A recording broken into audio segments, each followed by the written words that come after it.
오늘은 창작과 비평 서교동 빌딩으로 백낙천 선생님을 뵈러 왔습니다. 안녕하세요, 선생님. 안녕하세요. 예, 우리 백낙천 선생님께서는 창작과 비평을 창설하시고 지금은 명예편집인으로 계십니다.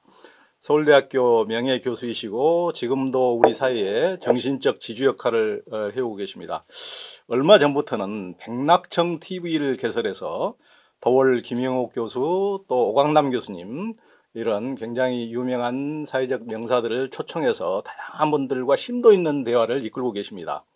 그 대담 내용이 올 초에는 개벽과 종교공부 이 책으로 내고 이번에 세계적 K사상을 위하여 이 책을 내셨습니다. 백낙천 TV에서 더월 김영옥 교수님이나 오광남 교수님 이런 명사들과 대담한 대담집입니다.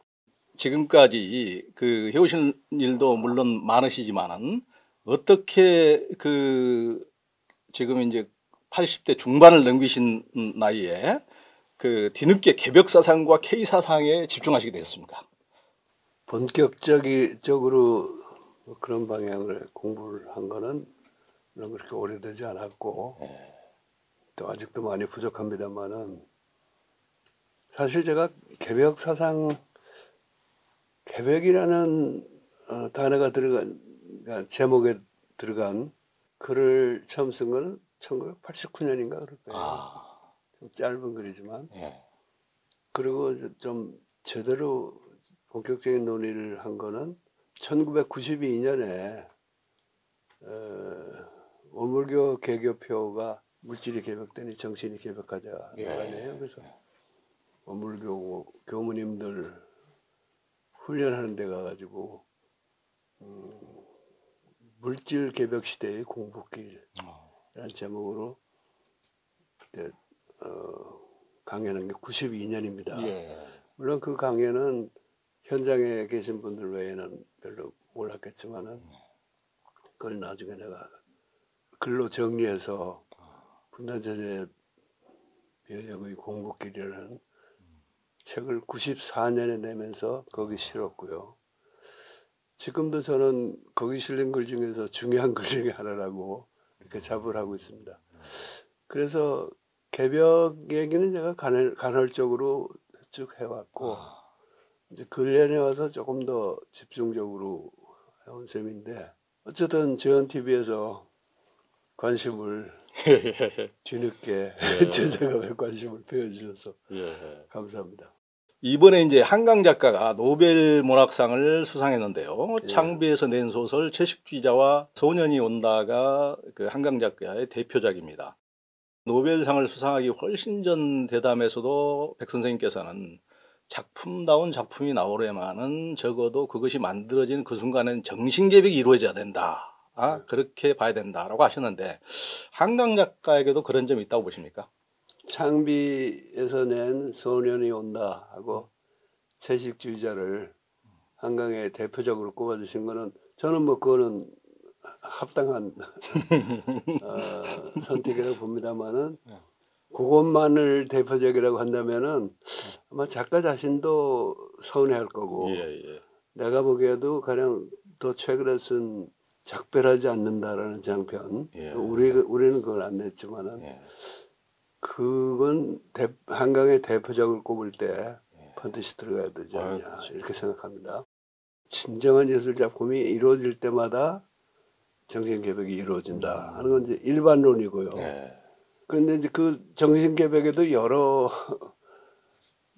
수준이 있지 않습니까? 그리고 얼마나 그게 오래갈 지속성이 있느냐, 얼마나 깊은 깨달음이냐 하는 그 차이가 있는데 나는 이제 거기에 하나 더 붙여가지고 이게 이제 물질 개벽 시대니까 지금 이 물질 개벽 시대에 대한 통찰이 있고 그것을 우리가 어떻게 감당할까까지를 보여주는 다시 말해서 물질 개벽 시대에 상응하는 정신 개벽을 이루는 예술 작품이 진짜 그 이제 훌륭한 작품이라고 하는데 한강은 그 수준까지 갔다고 봐야죠. 그러면 주로 이제 작품에서 어떤 부분이 그렇게 느껴지는 부분일까요? 그러니까 뭐 쉽게 말해서 물질 개벽 시대에 일어나는 온갖 고난일까, 네. 인간성의 파괴, 역사적인 참극 포함해서 이런 것에 대해서 깊은 통찰과 아주 정직한 응시가 있으면서 동시에 거기에 굴복하지 않고 이겨낼 수 있는 힘을 독자들에게 주는 그런 거를 이제 물질 개벽에 상응하는 정신 개벽이 일어난 작품이 예로 보는데, 한강의 그 소위 대표작들은 물론이고 다른 작품에도 다 저는 이제 그런 수준에 가 있다고 봐요. 최근 들어서 굉장히 그런 사조가 두드러지긴 했지만은 거기에는 뭐 채식주의 베지테리안이다 그런 것보다는 굉장히 다양한 뭐 새로운 시도라든가 독특성을 전혀 인정해주지 않는 어떤 가부장적인 예전의 그렇죠. 어떤 그런 것에 대한 고발이랄까 네. 그런 반발이랄까 그런 것들이 어떻게 느껴지는 그런 게 있지 않습니까? 그래서 이제 그런 부분에서 한강의 어떤 생긴 것은 굉장히 순해 보이지만은 굉장히 도전적인 네. 그런 면모가 드러난 게 아닌가 싶기도 합니다. 채식주의자 얘기가 나온 김에 한 말씀드리면, 인간의 폭력성에 대한 고발만이 아니고 우리 사회에서 가부장주의하고 결합돼서 나타나는 양상을 아주 실감나게 그랬잖아요. 영혜라는 여주인공의 아버지는 이건 아주 공공연한 가부장주의고 남편은 그런 식으로 나서는 가부장주의는 아니지만은 이 사람 역시 가부장주의에 들어 있고, 이 가부장주의가 만연한 이 사회 속에서 그냥 살던 대로 살고 싶어 하는 사람이죠. 이제 그것도 폭력적인 그대로인데.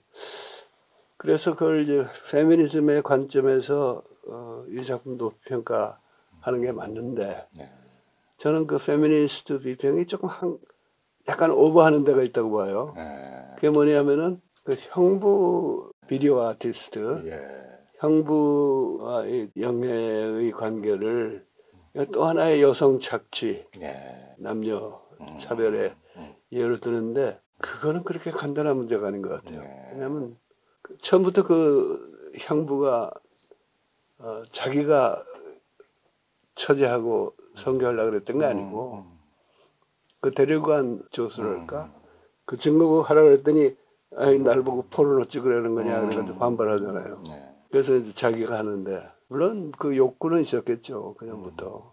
근데 영애라는 여자가 무슨 형부가 자기를 착취한다든가, 또는 뭐 형부와 불륜 관계라든가, 이런 생각이 전혀 없이 스스럼 없이 받아들이고, 끝나고 나서는 나중에 여자가 쭉 악몽에 시달렸는데 이제 악몽이 사라졌어요. 그래요. 그러니까 이거는 그냥 페미니스트 관점에서 형부를 포함한 모든 남성이 이 여자를 성착취하거나 성적으로 억압하고 있다 하는 프레임에 억지로 넣을 일은 아니지 않나 봅니다.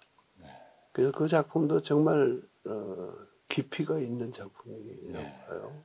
이제 작품이 그려지는 과정뿐만 아니고 끝나고 나서 노벨상을 수상한 이후에 어떤 사회의 반응이랄까 그 거부 반응을 일으키는 분들, 이제 특히 채식주의자 그런 부분에 대해서 그 어떤 이제 20대 그 여성들이 그런 얘기를 했는데, 노벨 문학상으로도 깨지지 않는 이런 이 도끼로도 절대 깨지지 않는 그 우리의 어떤 편향성, 편벽성이라고 표현을 했는데 그런 것처럼 그걸 가지고 문학 작품에 대해서 어느 한 부분을 가지고 그걸 굉장히 어떤 퇴폐주의라든가 뭐 어떤 부분과 연결지어 가지고 그렇게 한다면은 예전에 무슨 도스토옙스키 소설이라든가 뜬금없이 사람을 도끼로 패 죽인다든가 괴테가 10대 소녀와 전부 다 사랑을 70대 노인이 사랑을 나눈다든가 이런 게 전부 다 말도 안 되는 것인데 그 위대한 소설가들의 작품인데 그걸 굉장히 어떤 편벽된 시각으로 보는 것 자체가 한강이 채식주의자에서 깨고 싶었던 것들이 아닌가. 그 이후에 보인 그런 편벽성 자체가. 그렇죠. 채식주의자들의 반발은 물론 권력을 가진 사람들을 적어도 뭐 도서관에 책을 놓고 빼고 하는 권한을 가진 교육청이라든가 이런 데서의 부당한 권력 행사라는 면도 있지만은, 거기에 대한 이제 반발은 영애의 남편 비슷한 거라고 봐요. 그냥 살던 대로 익숙한 삶을 살고 싶어하는 사람이 굉장히 불안해지는 거죠. 예. 사실은 우리 사회에서 더 중요한 반발은 소년이 온다 하고 작별하지 않는다에 대한 반발이죠.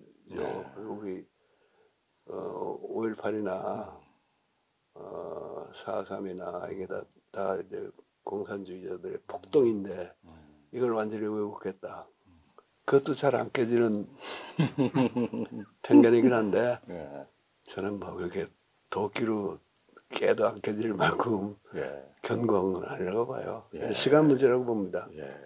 그러니까 우리 사회가 그러니까 적별하지 않는다라든가 소년이 온다의 어떤 굳이 한강이 그런 식으로 세계적인 노벨상을 안 받았다 하더라도 우리 사회가 어느 정도 정리가 된 줄 알았더니 이번에 보니까 전혀 정리가 안 됐더라고요. 하여튼 항상 그 민주주의가 우리를 지켜주는 것이 아니고 우리가 민주주의를 지킬 수밖에 없는 이런 위태위태함을 늘 항시 간직하고 살 수밖에 없는 그렇죠. 이런 것들이 그 개벽되지 않는 세상. 그래서 영원히 개벽은 되지 않고 개벽은 끊임없이 계속 될 수밖에 없는 것이 아닌가 이런 생각도 해봤습니다. 이번 사태를 보면서. 그렇게 뭐 한쪽에서는 개벽되고 한쪽에는 그 안 되는 그게 영원히 지속되는 건 아니고요. 예. 저는 개벽 세상은 점점 이루어지고 있고 이번에 윤석열 탄핵을 통과시키는데 결정적으로 작용한 우리 대중들의 힘. 이번엔 젊은 여성 10대, 20대 여성까지 나와가지고 그런 노력을 통해서 개혁 세상이 점점 이루어지고 있다고 봅니다. 그렇죠. 네. 백 선생님께서는 이제 평생 문학을 하시면서도 고통받는 현실과 역사를 외면한 문학, 이를테면 이제 순수 문학에 대한 평가는 좀 박하시고 참여적인 문학을 높게 평하신 걸로 아는데요. 노벨 문학상도 역사를 전혀 다루지 않는 작가는 아예 심사 대상에서 올라오지도 않는다는 얘기를 제가 들은 적이 있습니다. 한강 작가도 소년이 온다에서 광주 5.18을 작별하지 않는다에서 제주 4.3이라는 우리 민족사의 가장 아픈 대목을 다뤘는데요. 다큐나 역사서와는 다른 역사 문학이 우리에게 주는 의미는 무엇일까요? 우선 다큐나 역사적 기록 문학, 5.18이나 특히 4.3처럼 이렇게 가려진 은폐되어 있는 여전히 진실이 드러나지 않고 있는 그런 역사적 참사적 사건을 충실하게 그려내는 것만 해도 엄청난 감동을 주죠.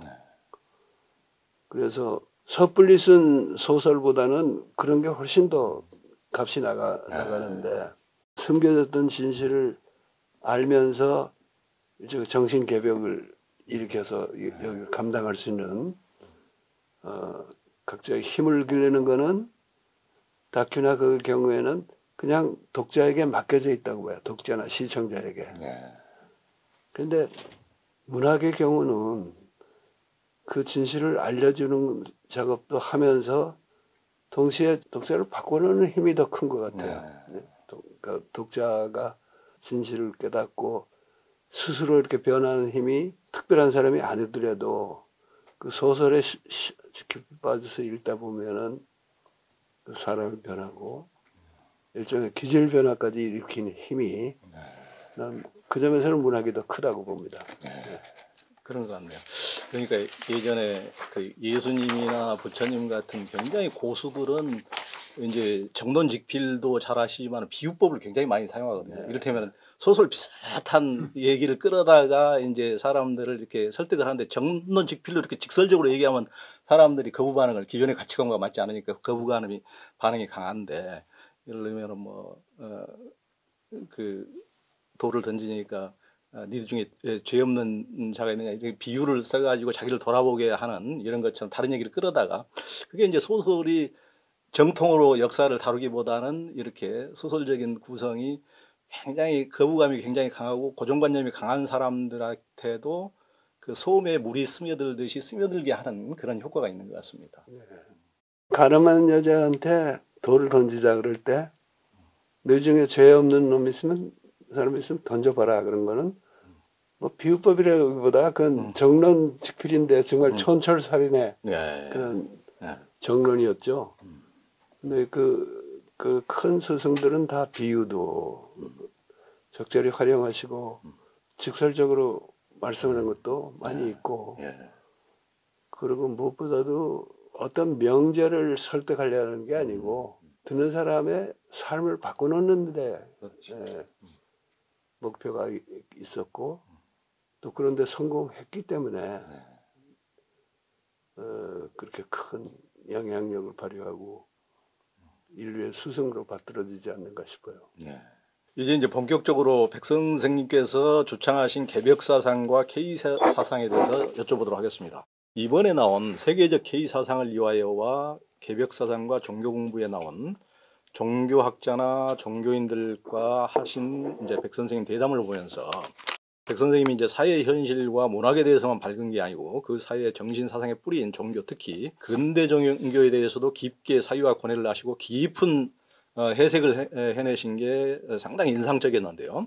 도올 선생님도 동경대전에서 동학의 동은 동서를 구분하는 동이 아니라 조선을 전체 조선을 의미하는 동이다 이렇게 이제 말씀을 하셨는데 수천 년 조선의 사상과 신법을 당하는 그 동을 담아낸 조선을 담아낸 수훈의 동학인데요. 수훈 최재우나 해월 최시영의 동학, 또 강정산의 정산도, 소태산의 박중민의 원불교, 우리나라 근대 종교의 태동과 교조들의 사상을 그 핵심을 이제 개벽으로 백 선생님께서 끌어내셨는데요. 그렇게 보신 근거가 있습니까?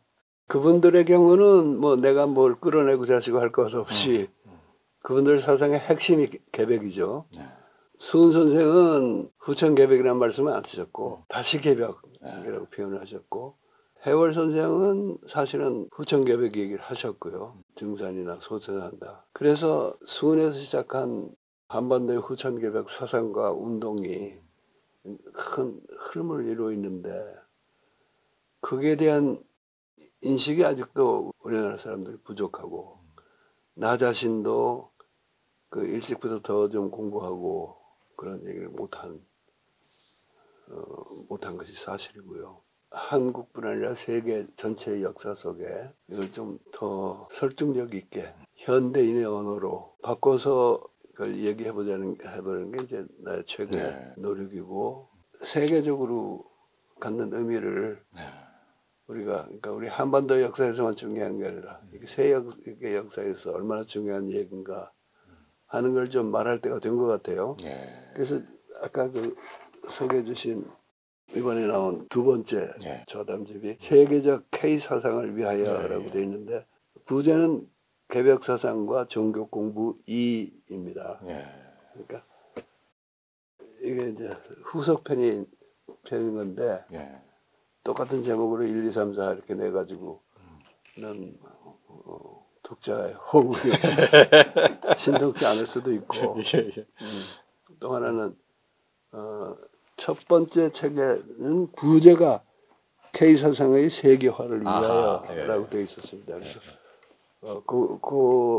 그 표현이 주 제목으로 올라오고 원래 있던 제목은 부제로 들어가고 번호 2를 붙였는데요. 그 변화가 그냥 단순히 똑같은 제목을 두 번 쓰지 않겠다는 것도 있지만은 이제는 정말 우리가 이 한반도의 후천개벽 사상과 운동의 역사적 의미를 제대로 평가해가지고 그걸 세계인들이 납득할 수 있는 언어로 좀 전달할 때가 되지 않았냐 그런 생각을 하고 있죠.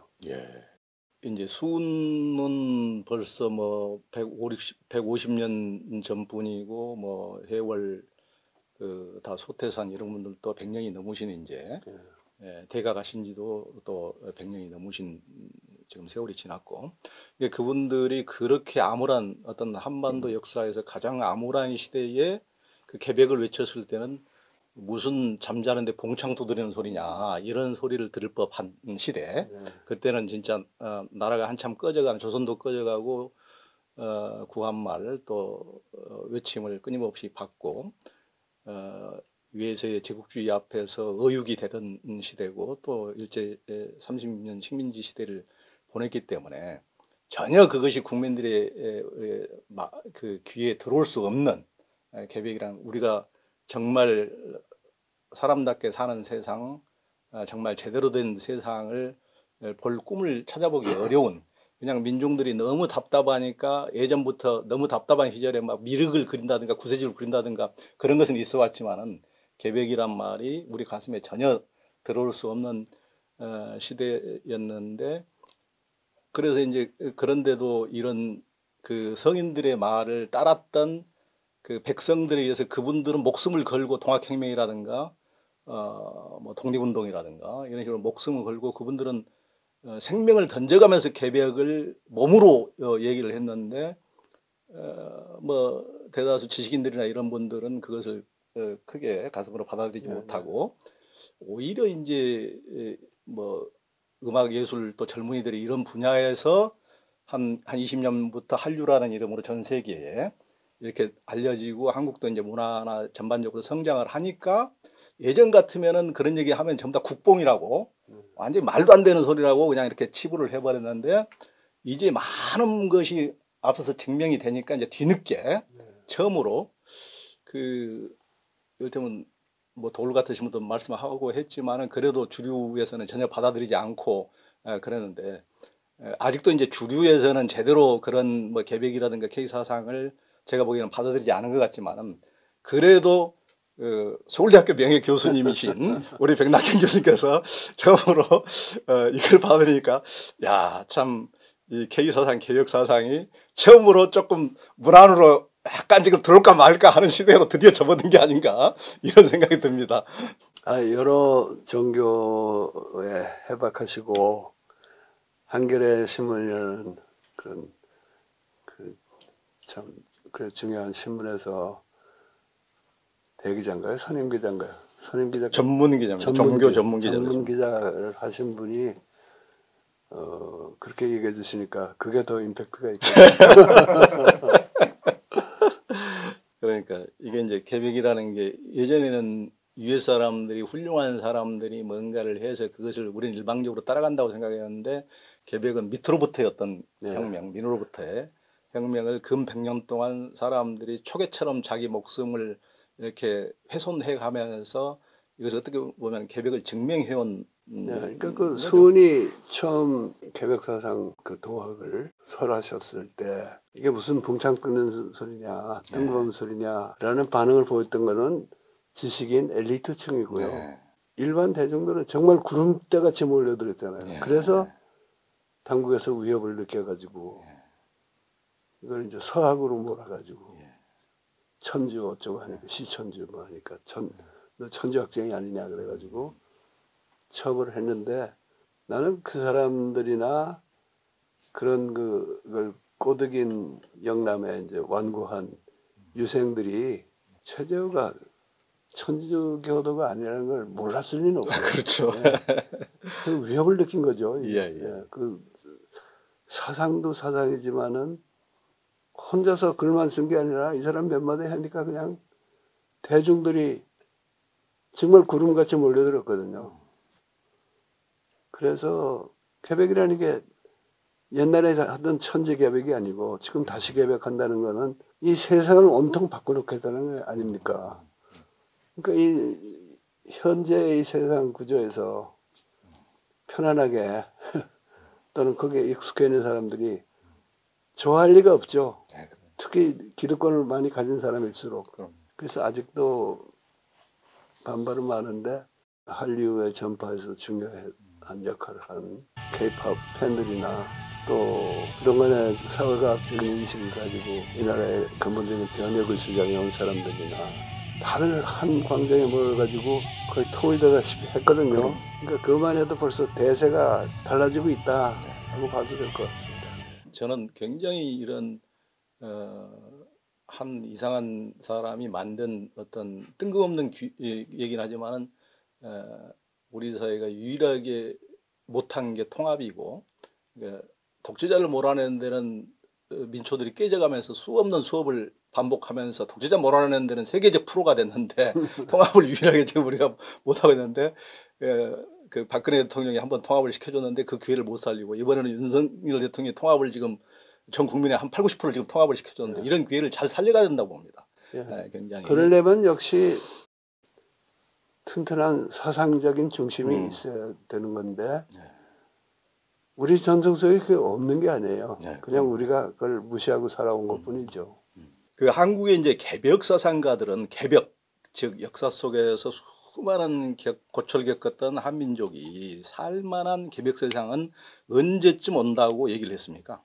수은 선생은 막연하게 지금 이제 호 시절이 왔다 이렇게만 말씀하셨지만은 해월 선생 같은 분은 더 구체적인 뭐 예언이랄까.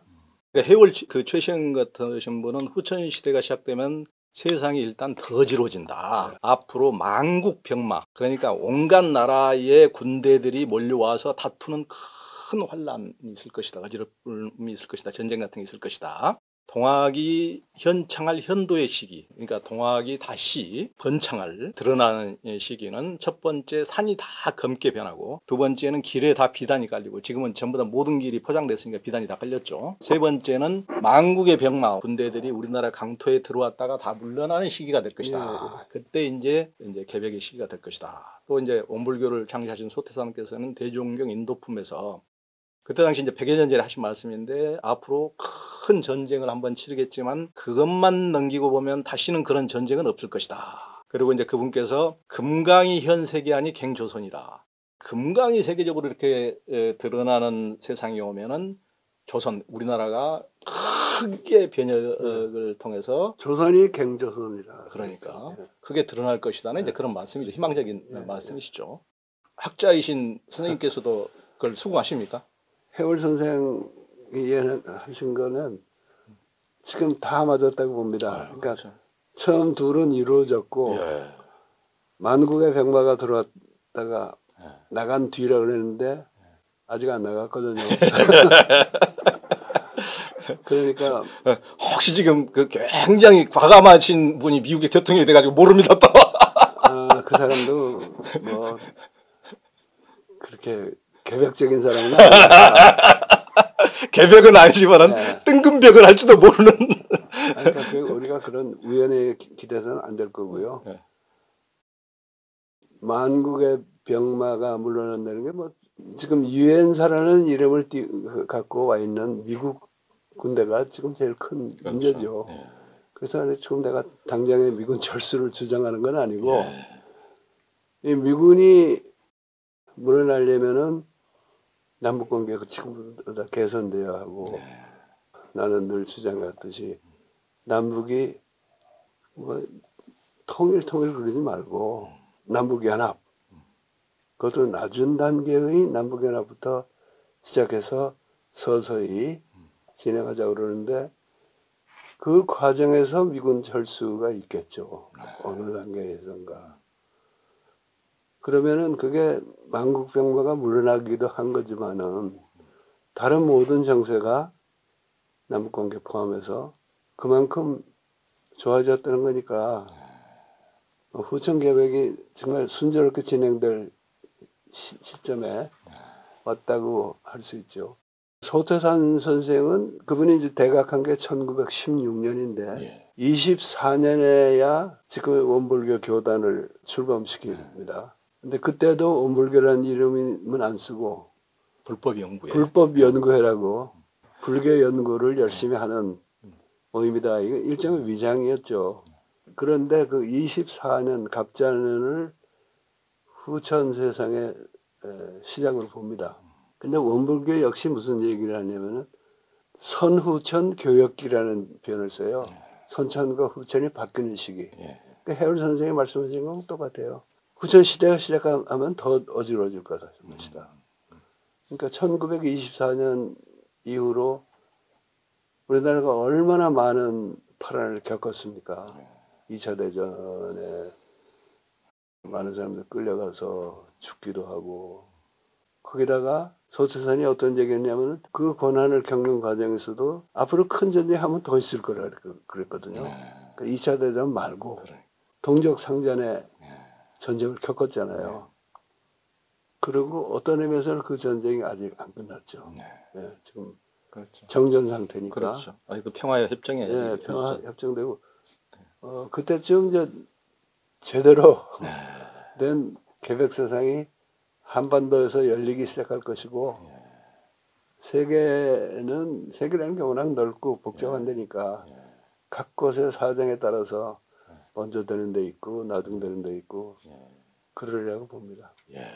한반도의 어떤 희망을 보면은 지금도 분단 상태고 저도 가까우신 분이 법륜스님도 끊임없이 통일을 위해서 수십 년 동안 그렇게 쓰시지 뭐 기도도 24시간 릴레이 기도를 수년 동안 그 정토 회원들이 하기도 하고 백 교수님도 잘 아시지만은 우리 자산 이광정 그 원불교 상사님께서도 그 밤이나 낮이나 통일을 그렇게 열정적으로 기도하시고 애쓰시고 하는데도 너무 이제 대중들이 이제 관심이 멀어지고 요즘 젊은 세대는 여론조사를 해보면 차라리 통일을 하지 말자는 쪽이 이제 여론조사에 높게 나오니까 이제 완전히 우리는 이제 딴 세상으로 건너가는 것이 아닌가 근자에는 이런 생각까지 하게 됐는데 또 이번에 여의도의 광장에 나온 젊은이들을 보니까 막연하게 어른들의 어떤 주관을 가지고 생각했던 젊은이들이 또 아니단 말이에요. 그러니까 거기서 오히려 10대 후반, 20대 초반의 젊은이들이 오히려 자기들이 주인의식을 가지고 40, 50대, 60대 어른들 보고 와서 포도마 준다면 여기까지 나와서 고생한다고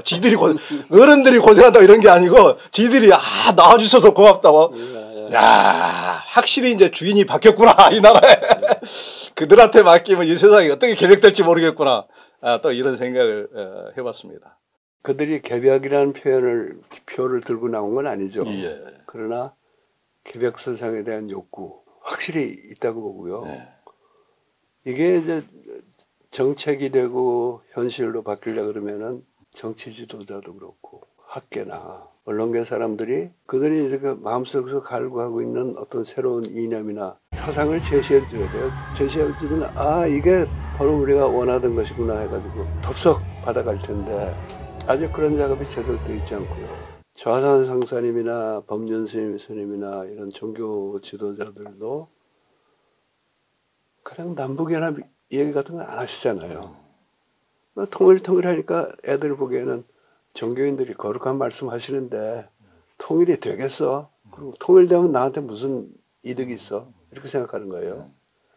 그게 아니고 분단이 체제화되어 있는 이 현실이 이 젊은이들의 삶을 얼마나 옥죄어 있는가 하는 걸 포함해서 분단 체제의 작동에 대해서 그야말로 설법을 해주시고 이거는 하루아침에 통일해서 극복할 수 있는 게 아니고 분단체제 극복 작업을 점진적이고 단계적이고 창의적으로 해나가면서 우선 시작은 느슨한 단계 수준의 남북연합 이걸로 해야 된다. 이렇게 좀 말씀해 주시면은 젊은이들도 훨씬 더 감흥이 더 있을 텐데 아직 그런 경우는 잘 못 봤어요.